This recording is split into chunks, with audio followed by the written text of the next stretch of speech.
तुलसी विवाह की कथा। सनातन धर्म में कार्तिक मास की शुक्ल पक्ष की एकादशी को तुलसी विवाह का पर्व मनाया जाता है। इसे देवउठनी एकादशी या प्रबोधिनी एकादशी भी कहते हैं।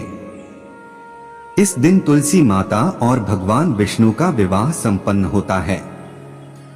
पौराणिक कथा के अनुसार असुरराज जालंधर की पत्नी वृंदा बहुत ही पतिव्रता नारी थी। उनकी तपस्या और सतीत्व बल के कारण जालंधर को देवताओं से अपार शक्ति मिली हुई थी। देवता उसे युद्ध में कभी हरा नहीं पाते थे। तब भगवान विष्णु ने मायावी रूप धारण कर वृंदा के सतीत्व को तोड़ा। जैसे ही उनका पतिव्रत भंग हुआ, जालंधर की शक्ति नष्ट हो गई और वह देवताओं द्वारा मारा गया।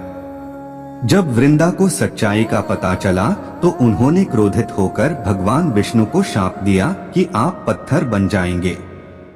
उसी शाप के प्रभाव से विष्णु शालिग्राम रूप में प्रकट हुए। वृंदा ने अपने प्राण त्याग दिए और उनकी देह से तुलसी का पौधा उत्पन्न हुआ।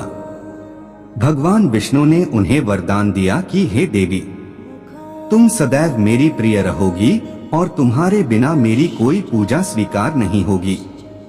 तब से तुलसी और शालिग्राम विष्णु का विवाह कार्तिक शुक्ल एकादशी को किया जाता है। इस दिन तुलसी के पौधे को सुंदर मंडप में सजाकर दुल्हन की तरह श्रृंगारित किया जाता है। पीले वस्त्र, चुनरी, गहनों और हल्दी कुमकुम से तुलसी माता का श्रृंगार किया जाता है।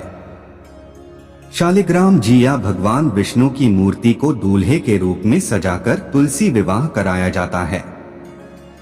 तुलसी विवाह के साथ ही हिंदू समाज में विवाह का शुभ मुहूर्त प्रारंभ हो जाता है। मान्यता है कि इस दिन तुलसी विवाह करने से पितृदोष और मांगलिक दोष दूर होता है तथा घर परिवार में सुख समृद्धि आती है।